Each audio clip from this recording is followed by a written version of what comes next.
Voltaire, en défense, Cliff ou Yo. C'est à vous. Le buste tangue légèrement, mais elle ne ressort rien, son cœur bat fort, ses doigts pianotent nerveusement sur son sac. Ce soir, enfin, elle a soigné chaque détail, sa robe préférée, ses cheveux soigneusement coiffés, un maquillage léger, suffisant pour attraper la lumière. Personne ne la remarque dans le bus, mais elle est en pleine effervescence. Par la vitre, les lumières de la ville apparaissent. Elle arrive. Elle sourit, car dans quelques minutes, elle pourra enfin rentrer chez elle, lui offrir les billets, lui annoncer qu'il ira voir son équipe, en vrai, dans un stade en feu.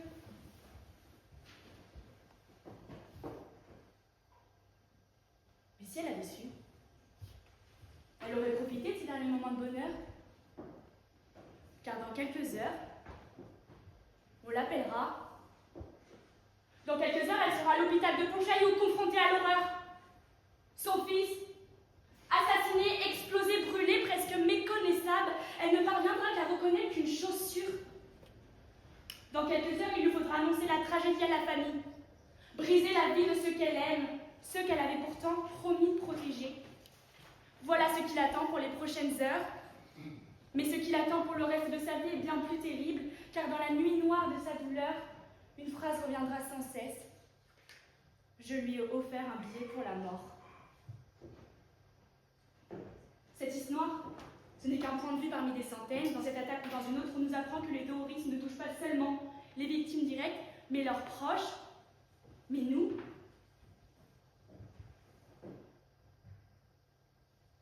le bilan est sans appel. 160 morts, 337 blessés, mais en réalité, 70 millions de Français victimes. C'est une horreur. Monsieur le Président, Mesdames et Messieurs les assesseurs, face à cela, les autorités de la France doivent répondre avec sang-froid, unité et fermeté. Mais fermeté ne rime pas avec injustice. Kamikaze est le seul à comparaître devant vous aujourd'hui, mais il ne doit répondre, il ne doit répondre de ses actes, mais pas de ceux de ses complices disparus. Nous le jugeons pour qui il est, pour qui il a été dans cette tragédie, mais bien pour aussi qui il est.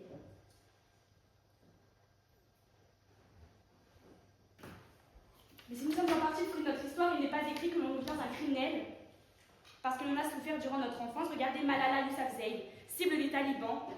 Elle a choisi de militer pour l'éducation des filles, devenant prix Nobel de la paix, ou encore Nelson Mandela, après 27 ans de prison, qui a préféré la réconciliation plutôt que la vengeance. Eh bien, Kamikaze a fait un autre choix. Il a préféré transformer sa douleur en haine. Il a trouvé sur les sites du dark web non un refuge, mais une justification à sa rage intérieure. Il fallait que la société paie dans le sang et la terreur. Et c'est là que Clémenteur est intervenu. Il n'a pas eu à forcer Kamikaze, il lui a offert un discours. Celui qu'il voulait entendre, il lui a tendu la main, celle d'un bourreau. Il l'a saisie, pas par obligation, mais par choix. Il ne s'agit pas de faire de Kamikaze un leader, ce n'est qu'un pion, mais il a participé à l'organisation. Il avait son rôle, sans lui ce projet n'aurait peut-être pas eu lieu, ou différemment, ou peut-être qu'il n'y aurait eu aucune victime, ou d'autres, qui sait. Mais aujourd'hui, nous ne sommes pas là pour défendre des hypothèses, mais des faits, et les faits sont là. L'attaque a eu lieu car Camille a décidé de suivre Clément. Alors oui, il n'a ôté la vie à personne de ses propres mains, pourtant. Ne sont-elles pas, malgré tout, entachées du sang des victimes? Vos regrets tardifs, un voile bien commode dont la défense usera à loisir. S'il avait existé plus tôt, vous auriez pu éviter cela, vous auriez pu collaborer directement avec la police, mais non. Par lâcheté, vous avez préféré la cavale à votre vie, 160 morts, vous entendez? Il y a des enfants qui se sont réveillés et on a dû leur annoncer qu'ils ne verraient jamais leurs parents. Il n'en demeure que le droit ne nous permet pas d'ignorer votre choix de ne pas avoir actionné votre ceinture. Il s'agit d'un désistement volontaire, une décision libre de ne pas mener l'infraction à terme.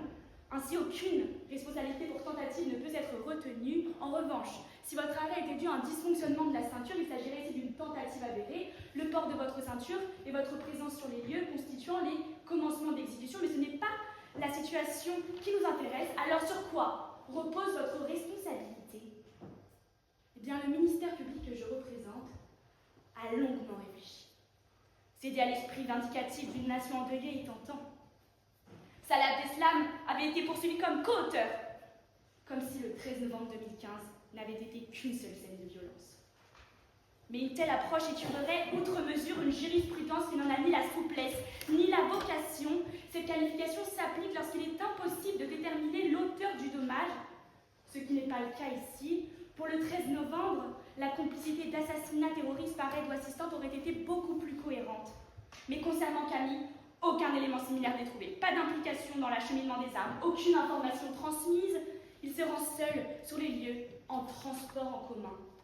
La justice est rendue au nom du peuple français, qui exige la plus impeccable des sévérités. Qu'il soit poursuivi en tant que coauteur ou complice, il risquerait la perpétuité, en vertu des lois du 14 mars 2011 pour les forces de l'ordre visées, et du 3 juin 2016, il aurait encouru la perpétuité incompressible. Mais si la justice est rendue au nom du peuple, elle est aussi rendue en vertu du droit. Loin de toute logique du talion, alors la réponse du ministère sera juste, tout simplement. Et sa responsabilité se trouve à l'article 322-11-1 du Code pénal, qui punit ceux qui détiennent ou transportent des substances incendiaires ou explosives ou éléments servant à fabriquer ces substances dans le but de porter atteinte aux personnes. Donc matériellement, il faut que la personne détienne et transporte ces substances, peu importe si l'infraction est réalisée ou pas. Ce qui compte, c'est l'acte de préparation, c'est de déplacer et de détenir ces produits dangereux. Kamikaze est allé jusqu'à enfiler cette ceinture. Dans l'intentionnalité, il faut deux éléments. Un dol général, la conscience d'agir illégalement, et un dol spécial, la recherche d'un résultat prohibé, en l'occurrence une atteinte aux personnes. En l'espèce, vous ne pouviez ignorer l'illégalité, votre présence sur les lieux, la ceinture enfilée, cela ne fait aucun doute. L'infraction est constituée, elle est même aggravée. Car cette infraction, vous ne l'avez pas commise seule. La bande organisée sur l'article 132-71 est un groupement créé pour préparer des infractions caractérisées par des faits matériels. Selon un arrêt de la Chambre criminelle du 8 juillet 2015, cela implique une organisation structurée et une préméditation. Et le 15 septembre 2004, elle a aussi précisé qu'il n'est pas nécessaire de prouver la participation constante des membres à l'opération. Monsieur Caz a effectivement participé à ce groupement. Il avait un rôle défini. Dans une organisation bien établie, la défense peut arguer d'une participation inconstante, mais cela est indifférent en jurisprudence. Cette infraction aggravée lui fait encourir 10 ans d'emprisonnement et 500 000 € d'amende, mais s'arrêter ici reviendrait à ignorer tout un pan de l'intercriminis de M. Caz, car l'article 421-1 du Code pénal définit plusieurs infractions comme des actes de terrorisme lorsqu'elles ont pour but de troubler gravement l'ordre public, c'est-à-dire la tranquillité, la salubrité et la tranquillité publique, par l'intimidation et la terreur. Elle vise notamment l'infraction prévue à l'article 322-11-1, dont je viens de démontrer la Constitution. Ce qui a guidé son acte, c'est la promesse d'une revanche contre la société, sa haine envers le système et l'assurance qu'il avait enfin de trouver une réponse dans cet acte final. Il s'agit donc ainsi de terrorisme dans tout ce qu'il y a de plus noir. Et quel impact cela en droit? Eh bien, l'article 421-3 du Code pénal prévoit une augmentation du quantum de la peine initialement prévue lorsque l'infraction est punie de 10 ans d'emprisonnement. Elle est portée à 15 ans de réclusion criminelle. L'infraction d'association de malfaiteurs est en relation avec une entreprise terroriste prévue par l'article 421-2-1 du Code pénal est punie de 10 ans d'emprisonnement et de 25 000 € d'amende par l'article 421-5. Et comme l'a démontré l'examen des éléments de la bande organisée, dont les critères sont plus exigeants. La Cour de cassation, dans un arrêt du 9 juin 2022, a confirmé que le principe non bis in idem ne s'oppose pas à ce cumul. Il doit être sanctionné, non seulement pour avoir été l'un des acteurs responsables d'une des plus grandes tueries ayant frappé la France depuis la Seconde Guerre mondiale, une tragédie comparable à celle du 13 novembre, le pays des droits de l'homme ne doit ni céder à la clémence, mais ni à la cruauté. Nous devons prouver que nos valeurs sont plus fortes que le plomb et la poudre. Il doit être sanctionné car malgré son désistement, malgré sa lueur d'espoir, il reste un danger. Il est inconcevable qu'il partage la vie de ceux qui l'a brisée avant qu'ils la reconstruisent. C'est pourquoi, au regard des faits du droit, je requiers la peine maximale de 15 ans de réclusion criminelle et 500 000 € d'amende et une période de sûreté de 10 ans, conformément à l'article 421-7 du Code pénal et l'alinéa 2 de l'article 132-23. La peine maximale donc, car il y aura un avant 15 novembre 2024 et un après. Avant ce jour, ils étaient ceux qui buvaient un café, ceux qui touchaient un livre avant de dormir, ceux qui écoutaient de la musique en cuisinant. Ils étaient la vie. Après ce jour, il n'y a eu que l'effroi. Des corps déchirés, des silences fracassés, des familles amputées, des prénoms gravés sur des pierres froides, des vies brisées qui tournent en boucle sur les écrans. Et une mère, face à une chaussure, qui comprend que son enfant ne rentrera pas. Kamikaze, vous avez fait un choix de haine, un choix de mort. Mais eux, ceux dont la vie ont été arrachés restent. Ils étaient cœurs d'amour, ils étaient cœurs qui battent, et même sous la croix, la poussière et le deuil, ils battront toujours. Rennes se souviendra, nous nous souviendrons, et vous ne les oublierez pas au moment du délibéré.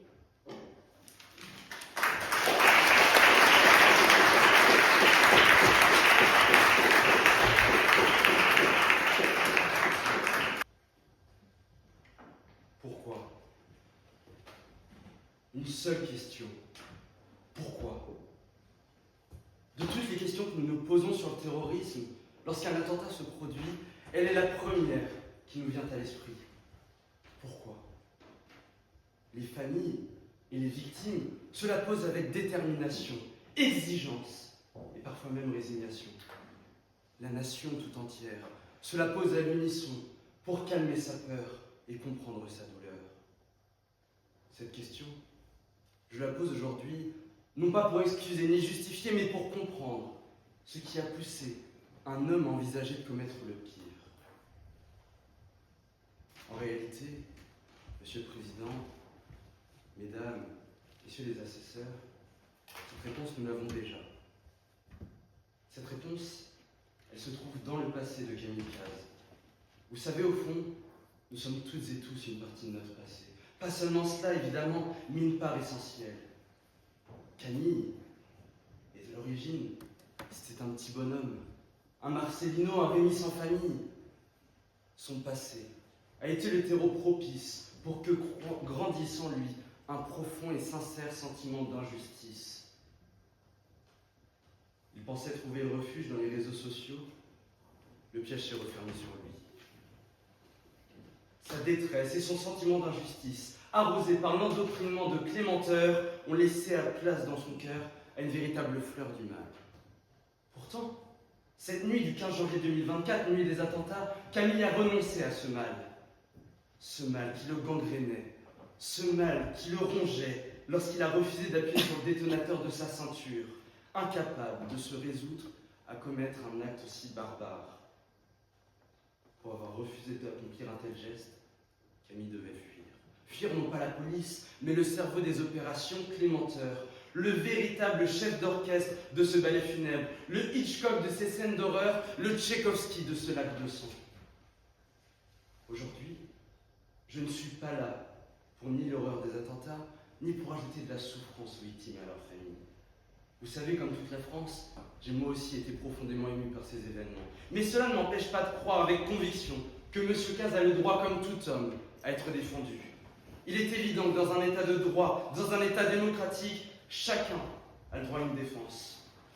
Je ne suis pas l'avocat du diable, je suis l'avocat d'un homme.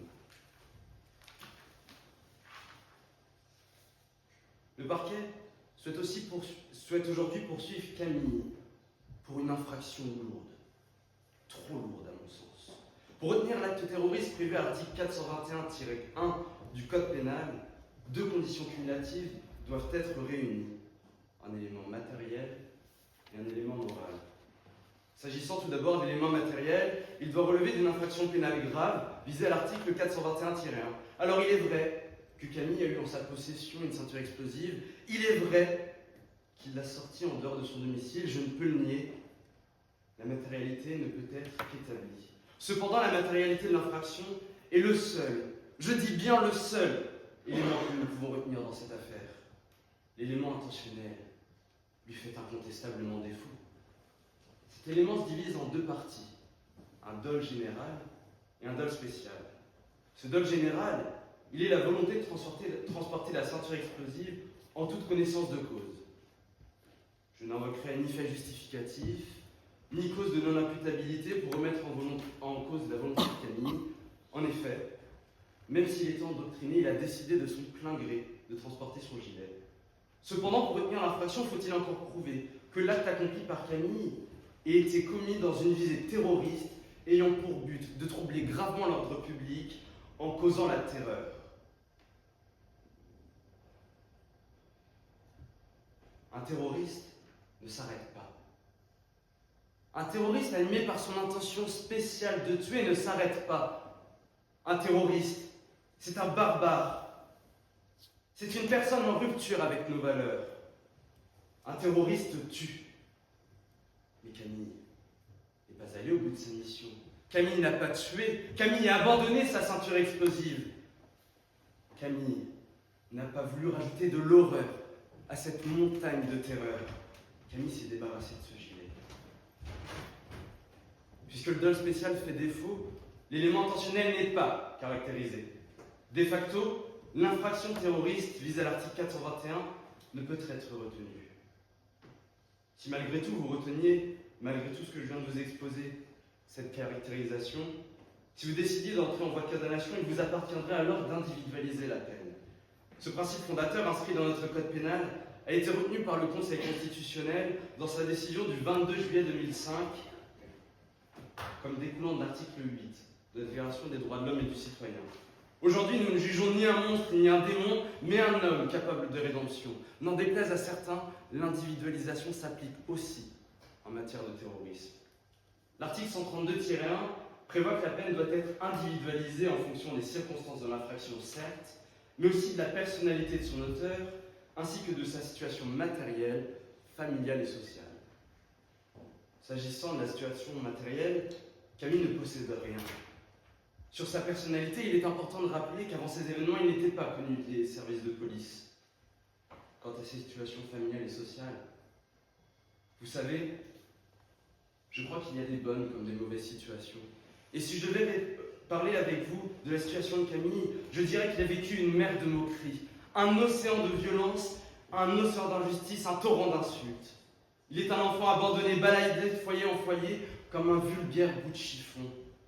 Un chaperon sans espoir qui croisa la route de Clémenteur, le véritable loup de cette histoire. Pour lui, il n'a été qu'une marionnette, un polichinelle, un guignol, avec un esprit d'une abyssale vacuité. Il est un suiveur, pas un meneur, comme l'a rappelé le parquet. Et je le remercie pour ça. Vous savez, au fond, la peine requise par le parquet, c'est celle que l'on aurait aimé demander contre les véritables assassins. Mais force est de constater que ce ne sont pas eux qui se tiennent aujourd'hui devant vous. La peine, si elle devait être prononcée, devrait certes sanctionner Camille, mais surtout permettre sa réinsertion dans la société, comme l'affirme l'article 130-1 du Code pénal. Son renoncement, sa collaboration avec la police sont autant d'éléments essentiels qui devront peser sur votre décision. Ne cédez pas aux foudres de l'opinion publique. Sans ce travail d'individualisation, c'est le terrorisme qui a gagné. Ce procès ne doit pas être la continuation de la guerre contre le terrorisme par d'autres moyens. Condamner Camille à 15 ans de réclusion criminelle ne ferait que donner une image d'une justice, colosse au pied d'argile, prête à abandonner ses fondements les plus essentiels pour se venger du terrorisme. Peut-on condamner un homme pour ce qu'il a refusé de commettre ? Non. La loi est formelle, la justice doit l'être aussi. C'est pour cela que je demande à titre principal l'acquittement de mon client des chefs d'accusation portés à son encontre. Et si vous décidiez tout de même de le déclarer coupable, je demanderai à titre subsidiaire que vous prononciez une peine mesurée, adéquate et équitable à son encontre, dans le juste intérêt de sa réinsertion dans la société. Camille n'est pas un assassin. Il est la preuve qu'un être endoctriné peut retrouver son humanité. Alors je dirais à cette mère que s'il y a bien des personnes contre qui elle doit en vouloir cette nuit-là, ce n'est pas mon client, ce n'est pas lui qui a tué son fils.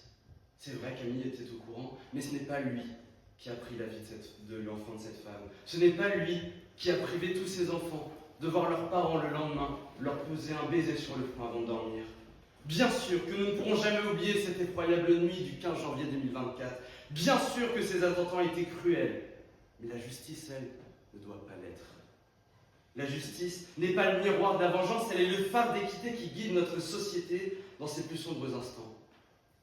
Monsieur le Président, Mesdames, Messieurs les assesseurs, ne vous laissez pas aveugler. Jugez avec raison, appliquez le droit avec toute la rigueur que votre conscience l'exige. Pourquoi? Parce que c'est ça, le véritable sens du mot justice.